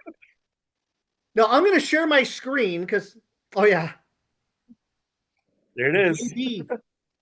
Socket Tube JB. All right. Now I'm going to share my screen. I wanted to show you what I have. This is my wall here. I don't know if can you see this? Oha. This is one of my walls, and your first album made my wall. Yeah. So I have this Awesome. on green vinyl. The green vinyl. The green one. vinyl Yeah, on this. there's some in green, some in red. Yeah. And right here, of course, this is the logo from that album. Yeah. Okay. All right. So I want to show you something. Oh, uh-oh. You don't have a tattoo, Oh. not really. You're not does. really have a He tattoo on does. This was supposed to look like this that. back in the Okay. day. This was Okay, you let's got see. to understand. This was early '90s. All right. This looks like blurred like yours. There's Yeah. my wife's name standing. So From what the if early what 90s as well. someone from your band emailed me back in the early '90s, hearing that someone in America had a Butlers tattoo. I never responded. I don't know why. I guess I should have, because I think that's when you guys were putting together Trash for Cash. I don't remember Yeah. exactly because you guys had pictures in it, right? Yeah. I never responded, which I should have because I maybe could have been in the album. But I only have 3 tattoos. I have Rancid, Operation Ivy, and the Butlers. Unbelievable. What an honor. Yeah. Man, When what I an tell you- honor. Thank you so much. When Thank I tell you so I'm a much. super fan, I am. What? I guess I should send you this coaster as well. Definitely, that would be amazing. That It would be reads, amazing. I Yeah. was with those guys and all I got is this fucking coaster. Oh, for the musicians who joined on Lions Club, all I got was this fucking coaster. Yeah, I was gonna try to have my tattoo redone, but the artist said it's beyond repair. Oh, Oh, man. It's black on black. Yeah, It's exactly. painted black. Erase it and do it over is what she Yeah, said. I was gonna erase it and redo Yeah. it, huh? Yeah, yeah. That's what she said. She said it's beyond. Thank you so much for your. Yeah, of course. It's an honor for your I tribute. wanted to wait. Well, I wanted to wait towards more towards the end of the thing, so you guys wouldn't get freaked out. out of what a super fan I was, what I am. So now I'm gonna get. Crazy. yeah. Go ahead, Jose. I'm sorry. All right. Now what do you guys think about the German national football team? Do you think they have a shot for the next World Cup, the FIFA? That's your question. Huh? There's only one football fan here in it, and so the question was if we win that, or Yeah, what the yeah, question? yeah. No, Yeah. I say no. No?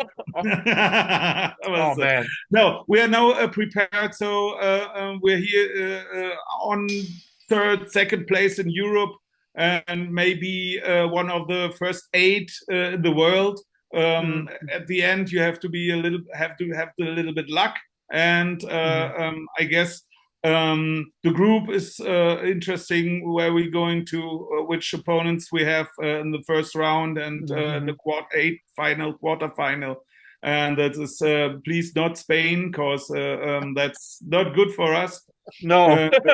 Playing versus Spain, but I guess we will go through the semi-final. So that's a goal every time on every contest.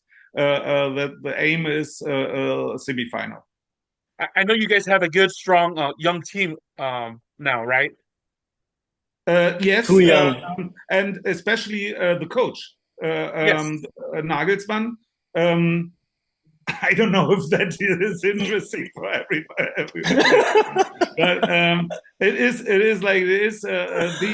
these young players with that young coach, they pull the same on the same side. So they're going through for him. They believe in him, and I guess that's a good thing, because the talent is not in that age now that we had before in the 90s, and but They're not old enough or too young?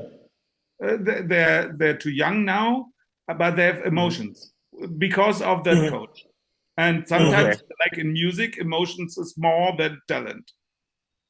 And it's a team sport, and he formed a team now. So that's like in a band. If you're a good team, you're a good band. Let me add some sports as well. Vanya and me were in a football team, American football team, before starting the band. So when we were 14, 15, we played American football in Berlin, Germany, which was really, really seldom. So we were at the Berlin Eagles, Berlin Adler. And my favorite team was the Los Angeles Raiders. On this time, this was 1984, 1982, and last year, Sölve told me, "Hey, I'm flying to Las Vegas. You want to join me? We want to see the Las Vegas Raiders." And I was like, "Las Vegas?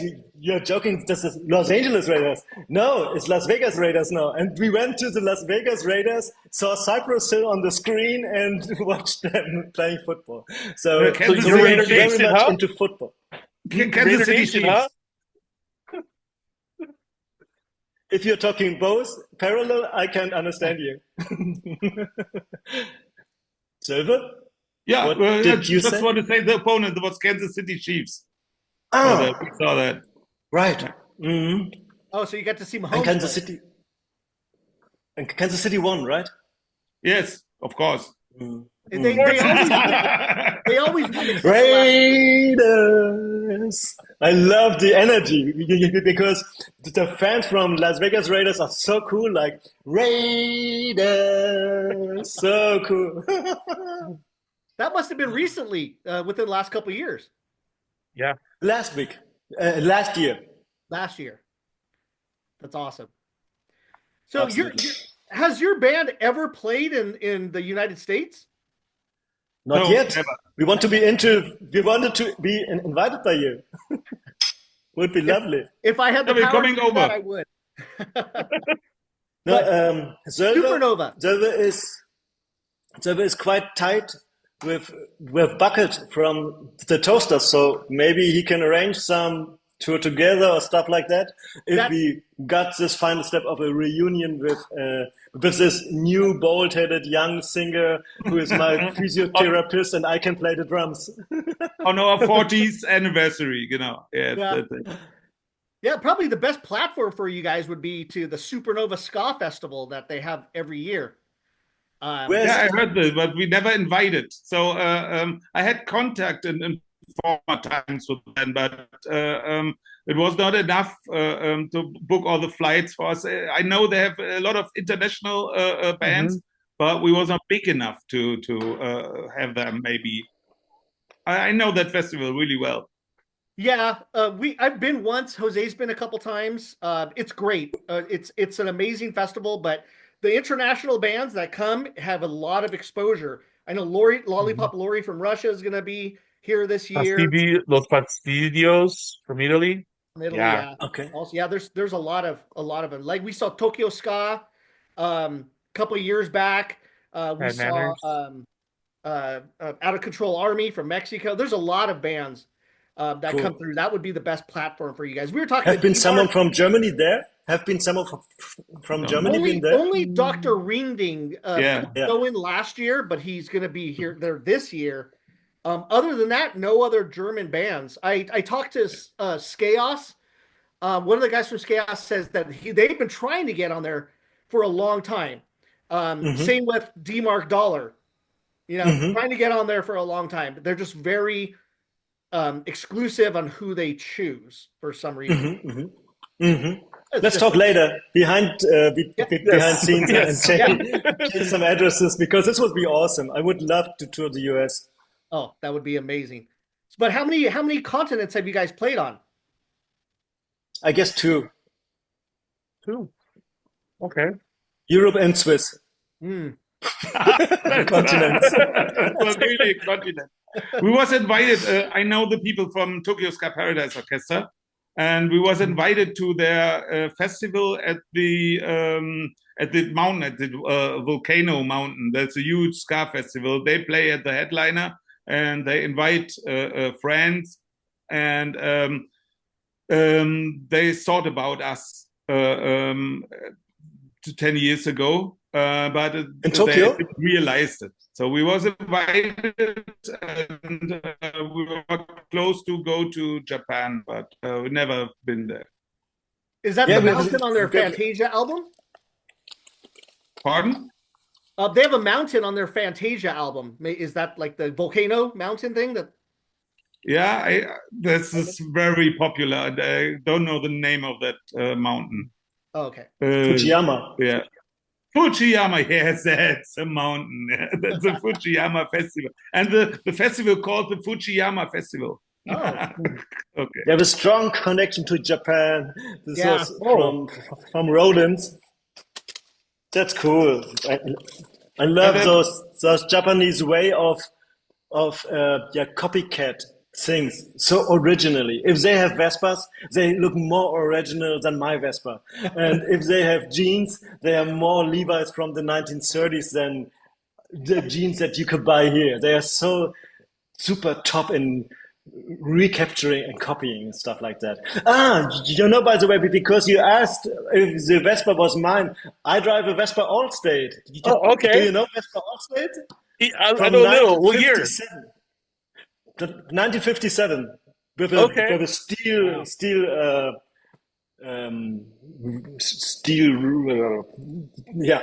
really old school. The handle. Yes. That's it. The handlebar is a steel. Yeah. Now I got a question about beer. Do you guys love it? What kind? So it's Yes, a of beer man. course. Beer master something? Yes, of course. What do you mean? Sorry What's your about to say favorite- that.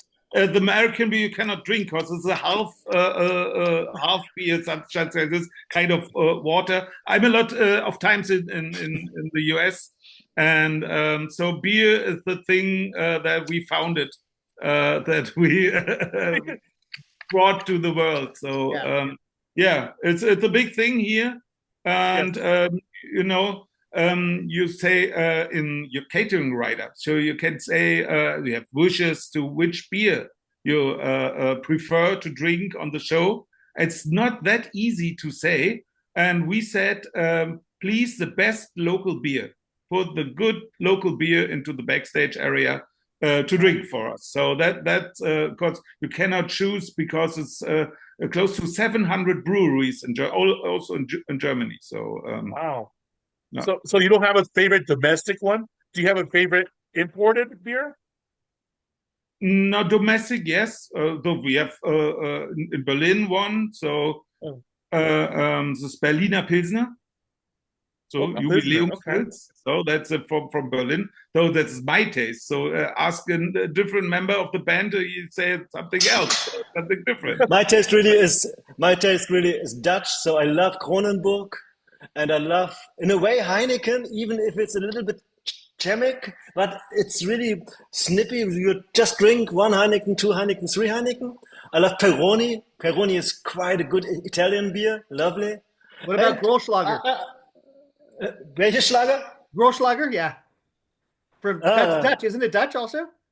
Großlager. might be, might be. Grolsch, Might yeah, Grolsch, yeah, I know, yeah, it's Dutch, yeah, Oh, it is. okay, Grolsch. Okay. So, and I must say about since 10 years or 5 years, I really love craft beer as well. So Okay. we had a guy, Storm Brewing from the US, who owned a Yes, from San brewery Diego. here, and they Yes, established so it brewing. here. Yeah, it was quite hard for them because they were so far out in a district that nobody could Wow. drive there, drink, and drive back because then you get caught by the police. So it was a little bit tricky for them. He thought that he would make a major European mark on the map, but he didn't. And nevertheless, I love Brewdog. I guess it is from Scotland, and a craft beer. And from the US, I just love every craft beer that comes from the US because they have such a huge variety that Mhm. you find something that's different. Mhm. A nice Yes, IPA or so. It's awesome. yes. So I know Stone Brewing Company has many different like IPAs, double dry hop IPAs. Yeah, yeah. Yeah, they have very different styles every year coming out. Yeah, yeah. I think Cool. didn't I think Stone Brewery had either a collaboration or they owned Ska Brewing Company in Colorado. Oh, Hmm? oh, do they have a Really? collaboration? Oh, Ska Brewing, yeah. Hey, cool. It's over. Let's make a tour in the US in collaboration with yes. Star Brewing. Yeah, Talked about Stone Brewing, make the context, and then Yes. that's done. Yes. I'm Yes. in August and I'm in August in New Orleans. I'm for 2 weeks in New August, Orleans. New Orleans. Yeah. Okay. That's awesome. Now, for each of you, what are your current favorite ska bands internationally? Difficult question. Yes. Current. Oh, current.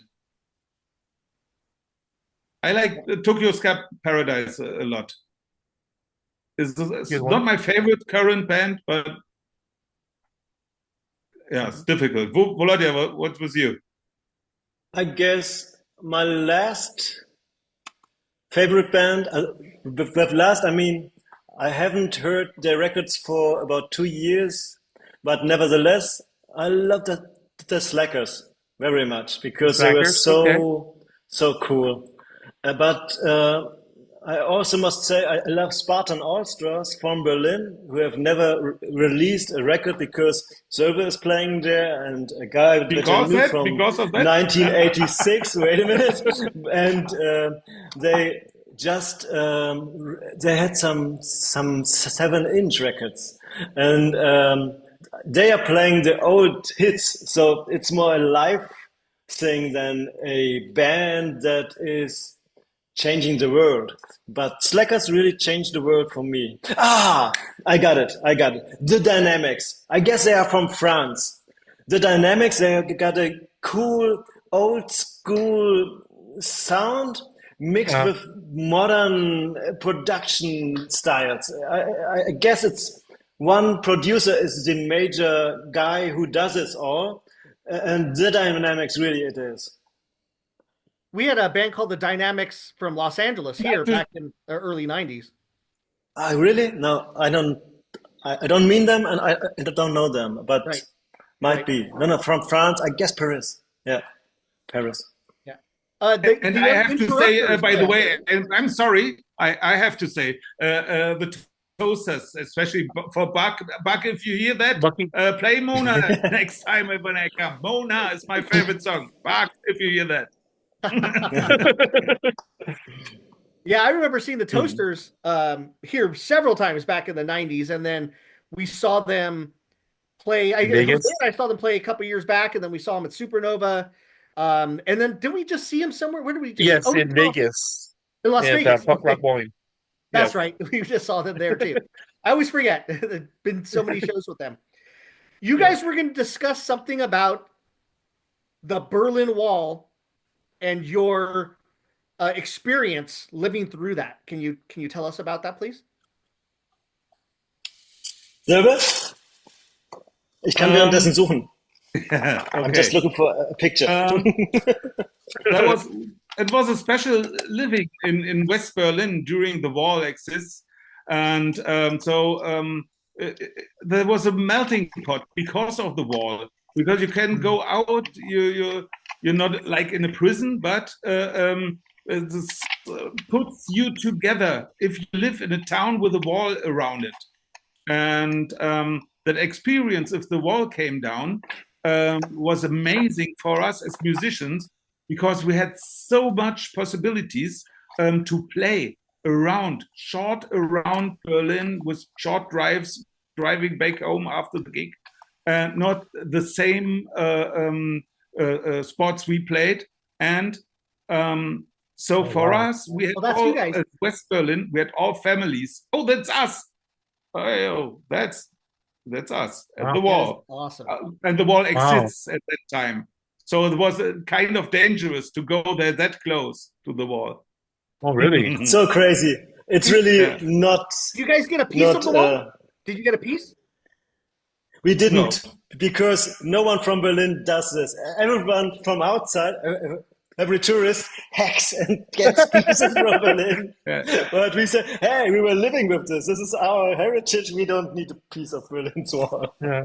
But it's crazy. It's really not imaginable that what Silver said. We had our own microcosmos, and we experienced that guys from Munich, Scars, for example, they had a much broader connection to all the other cities and changing musicians and stuff like that. But in Berlin, you were just packed on your own districts. You got your district here at Kreuzberg, for Yeah. example, with these musicians, and there you got another district, Marzahn. No, Marzahn is east. Spandau, which was a little bit right wing, so you don't mess with them. Maybe Berlin. The feeling of Berlin was like having New York, San Francisco, and Los Angeles, maybe a little bit of Seattle and Chicago in one city compact for 3 million people just.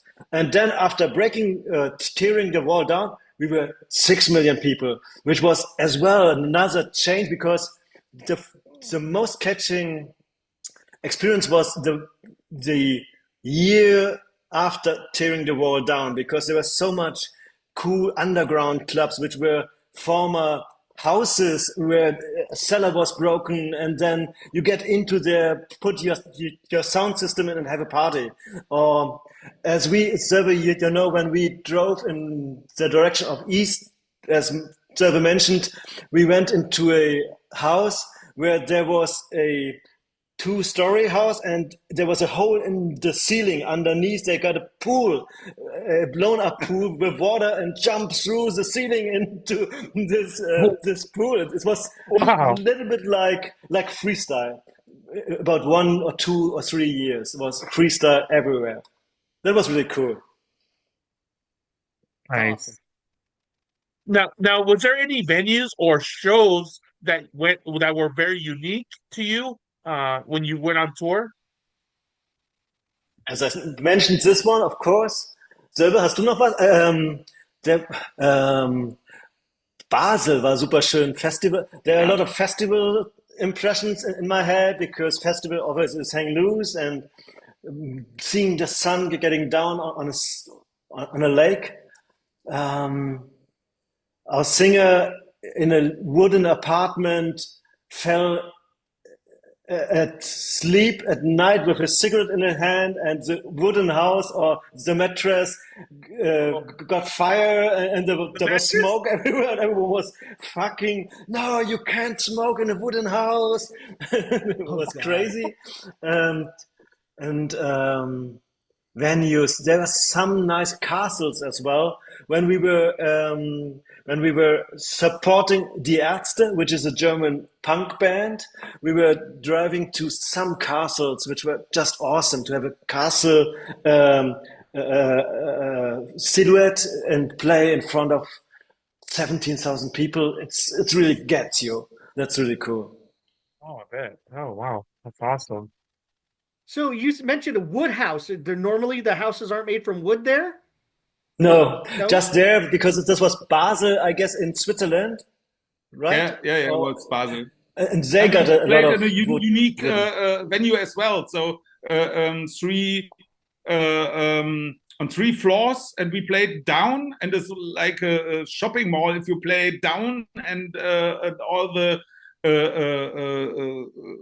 on all the stairs and all the floors, they can watch down on your head during the show. And we was a little too loud because there was a wedding party during we played there, and they asked for playing a little bit lower, and that was the same evening with that burning house. No, burning houses, wooden houses are more Switzerland. Germany is stone and concrete. Got it. Oh, Okay. I remember, excuse me, in the eastern part of Germany, and I guess it was Jena, which is a tiny little eastern village, and there is a as well castle, and we had to bring down our Hammond organ with four people carrying it through a Spiral winded staircase? spiral stair. That was horror. Because this huge Hammond organ, it was a wooden one that was just cut. It was about 400 kilograms. I don't know how much. It was super heavy. Yeah, the Rosenkeller in Jena. Rosenkeller. Yeah, Rosenkeller. Yeah. Absolute. Rose cellar. Yeah. So now I got one final question. Um, Picture the Ska History Hour viewers discovering the Butlers for the very first time. Which track should they queue up and why? Oh, there's so much. I guess I would start with Lose Your Boyhood. Is it called Lose? No. Waste Your No. Boyhood. The Oh, wait, latest yeah, number. Waste Your- How is it called? Silver? I guess for me, they should hear Pusherman. Really? Ooh. Yeah, really. Connoisseur. Not even slower than Waste Your Boyhood. No, crazy. Yeah. Weird. To get the weird side of us. And yeah. What we Fight say? Like a Lion? Fight Like a Lion is Yeah, Fight Like a Lion. It's really one of the cool. best album, I guess, too. Also, my favorite album is Fight Like a Lion. Yeah. Yeah. Fight Like a So Lion. Okay. the title song really smashes the dance floor as well. So I guess we are still a smash the dance floor band, not the All right. lean back and listen to Rocksteady. This is Lions Club. Our second heart is Lions Club. Our first heart is Fight Like a Lion, smash the dance floor, But paint it black. Back on the Street. The opener. That's the opener of every show. So Back on the Street. So if you can imagine, there's everywhere police lights, blue and red lights going around, and the sirens go on, and the organ starts, the hi-hat starts, and that's the start of our show. It's Back on the Road. So may they have to listen in that. There's a lot of favorites I have. Maybe there's a 5 or 10 must-haves when we make a set list. I have at least 10 or 15 must-haves in the set for the set list. Yeah, one of my favorites, of course, is always going to be On the Rocks. That's on a lot of compilations, but I love Chicago 24. The first album is like my all-time favorite, of course, Awesome. on that one. But there's a lot of tracks that you guys have not on your albums that are on compilations, that I've noticed, except for some of them, like Something Upbeat. I don't think was that anything. That wasn't on any album, right? Something Upbeat. It was on the first Ska Ska Scandal. Right, that was the only, but it wasn't on any of your full-length albums. But after a time, he deleted it from the CDs I get, and it was just on the LP. Oh, okay, yeah. Well, I'm glad I have that then. So that those are awesome.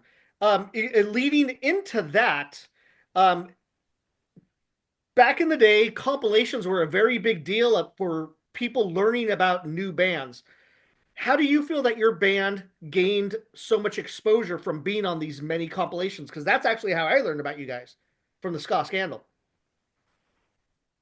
Mm.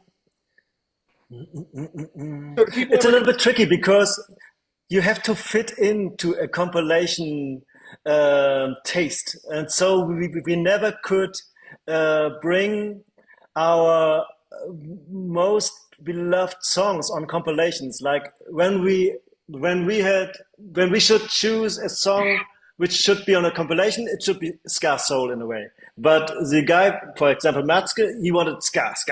So it was quite tricky for us to give our latest stuff to them because they were like, no, we wanted more. It should fit into this compilation. So this was a little bit tricky, but nevertheless, we love the songs that are on the compilations because they are so much heard and so well loved. Like, for example, Miles Away. Miles Away is a hit as well, and the other one on the yellow one, Soul Down the River, right? Soul Down the River. Is That's lovely one as of well. my favorites too. Yeah, that's one of my favorites too. Yeah. And I must say, sometimes I don't like the order that songs on a compilation are mixed. I'm just like, oh, this song, I hate this song, I skip it. And so you're a little bit like, I'm not sure about this. Yeah. If I like this too much. Yeah. Yeah, but that's where I learned a lot of the German ska bands is when those came out, which was awesome. But I have like everything by Chaos. I have everything by the Fritz. I have everything by you guys, the Butlers, Black Rights, No Sports. Everything. Yeah, everything by No Sports too. Poor Mark, I nerded out on him too.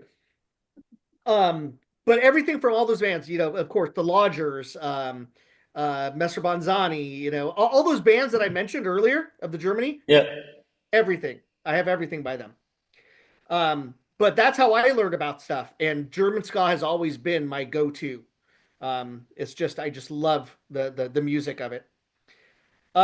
For you guys, each individually, what are your pet peeves and your addictions? What was the first word? A pet peeve, something that bothers you. Okay. Yeah, for each of you, what are your things that bother you? Like people, driving too fast or honking or people picking their nose in front of you or, things like that. Your pet peeve and then your addiction.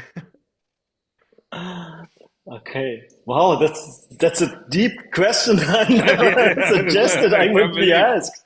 Go deep here. I guess my addiction is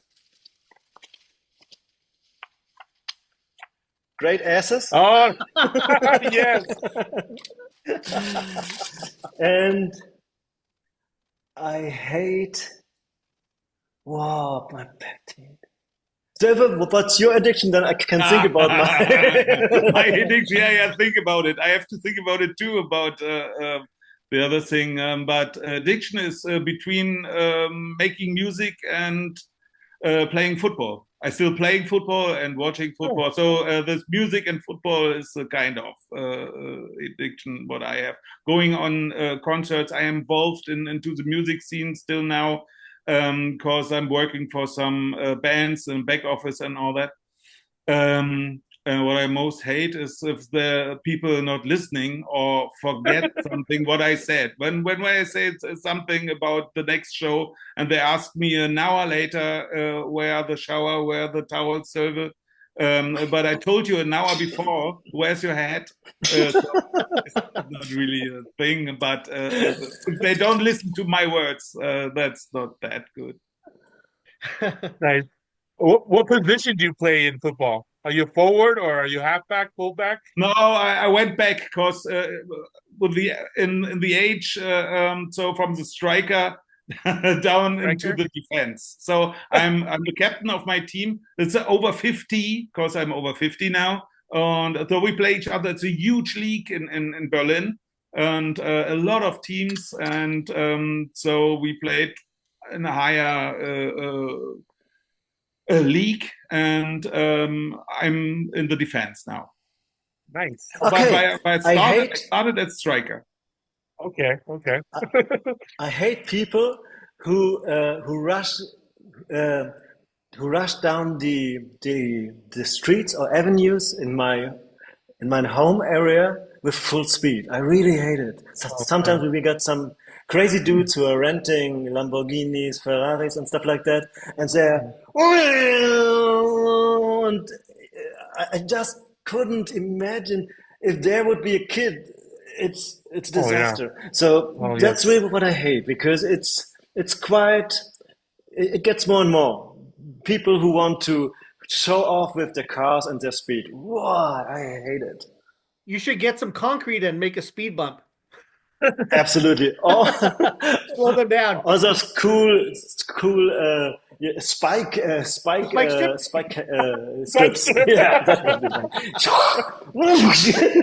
They won't do that again. Tires. Yeah. Now, since we know that ska does not pay the bills, what are each of your primary occupations? So I can start first. I'm a designer having a brand studio and doing campaigns and the things that I love. I design restaurants. I design perfume logos. I design campaigns with guys. I design campaigns with girls. I love the designing. As I mentioned before, putting the one step beyond pattern on the drum was exciting, and so it is with everything I do. When I direct films, I love how the actors are acting, and I love this kind of vision and visual language. Yeah, awesome. Yeah, and I had my own company, booking company, for bands making shows, and then I've been on tour as tour manager. And I was a European manager for 8 years for the Chippendales from Vegas, for the dancers. So it's not only music. So the Chippendales from Vegas. I was 8 years, and I drove the tour bus also. So I made a license for a bus. So I spread all my knowledge into the business, and I'm still there. So in several kinds of work. And I still on tour with some bands as tour manager, and I make back office because it's more easy to work from home and make the show for them more easy. That's not my job. So, but I didn't left the business. But where are the towels? Where are the towels? Yeah, where are the towels? That's why. Yeah. Thank you for that question. What are all those medals behind you? Behind me? The striker medals. No, I had to change the room because my internet is weak because of the temperature I told you, and I have to change the room. And now I am in the room of my daughter, and then it's a window thing. Yeah. There's something in the middle that it's not a certain reason. Well, it's good you didn't take credit for those medals. Now, what does the future hold for the Butlers? I guess the near future would be to try this new singer and rehearse 4 songs so that we could play on festivals next year to our 40th anniversary. And in second step, it would be to compile a new Lions Club, maybe with 80s tracks, songs from the 80s, or with still ongoing TV series because there are so many great songs that get behind the underneath my fingers when I said, okay, we missed that one. How could we miss that one to our Lions Club? So I guess this would be my point of view to our next steps, but nothing is in stone. Our next year anniversary 40 would be awesome. Would be a nice initial for doing this brainstorming and music doing. Playing Yeah, drums again, yes. Yeah, we will definitely play next year. Several shows. Nice. And you're right. We'll over 1,000. You said 1,000 shows. There's 1,400, close to 1,400 shows. Now, for the Lions Club, you guys changed from Pork Pie to Rockin' Records. Did Pork Pie not want to put the second one out, or how did that change? Not sure. Rockin' Records Yeah, Rock. did our Benson as well, and that's why we own this package. Okay. Yeah. Got Yeah, it. that's why I guess Pogba didn't want to bring out Benson, and that's why we switched with Lions Club as well. So Oh, got it. Pogba with Matsky, we are quite close, but nevertheless, as I told you, we provided him bands in the early years. We never had a list for him. We were always fighting to get on his compilations to show him, okay, this track is really good, and he, okay, I take it. We are So he's really a kind of ska band. poker Believe face. us, we are a ska band. We have to show him every You have to several prove him. record that we are a ska band, a real that he likes. Got it. Now, where can we find your music, both physical and digital? So I guess we I are not guess good at that. Although is this on Spotify? We start playing in a time where the VHS recorder started not even digital things, and we're not good into that to find I us. guess the best Yes, thing is to write an email to us or write via Facebook to us, and we send yeah, over because we yeah. don't have the distribution. We have boxes of CDs and T-shirts here. If someone comes directly to us, hey, cool, we love you, and you get Okay. a coaster for free. All right. I have several of them too. I have some here too. That is awesome. Now, any last words that you have for your fans out there and our viewers? Yeah, let us come to the US. We want to tour the US. It would be awesome because your ska. We love the variety in the US, and with ska you have there are less boundaries. As we mentioned, in Germany or in Berlin was quite. We had a kind of ska police. There were guys from the ska police, and they were standing front row. This is not ska. So sometimes, and the US is really open-minded. I loved Fishbone when I was about 25, and I was so impressed by their songs and their mix of hard and soft and cool and funky. So this would be our aim. Let us come to the US, and we're gonna make you happy. Yeah, you play with Fishbone. Yes. That would Watch be out great. for the next coming. What's coming next? Watch out for that. There will be a few stuff coming out next year. All right. Yeah, it's amazing. Well, we want to thank you both for your time, sharing that with us, with the ska community, all your stories, past and present. Truly appreciate you guys and the music that you've made in ska history, which is amazing. Want to thank you both. Appreciate you guys. I know that we'll talk again. Hang out real quick. That way we could talk right after, okay? Daryl, Yeah. thank you so much for having us. It was a pleasure. Yeah. Thank I you want to try very my much. German real quick. Oha. Yeah, Vielen please. Dank. Okay. Vielen Dank für Ihre Zeit und das Gespräch über Ihre Erfahrungen. I think I said thank you for your time and talking about your experiences. I think I said that. Was it You okay? mixed it. You read Japanese. You read Japanese. Thank you so much. I tried, thank man. you. I tried. I tried. Thank you. Okay, with that, Thank yeah, you. hold on. Thank you. Hello, Skaters. Jose here, aka Skating Boys. Would you like to win a free Ska Box? It's as easy as following Ska Box Rocks and Sniff Dog Records on Instagram and Facebook. And subscribe to Ska History Hour on YouTube and comment Ska Box Rocks in any video to enter. Good luck!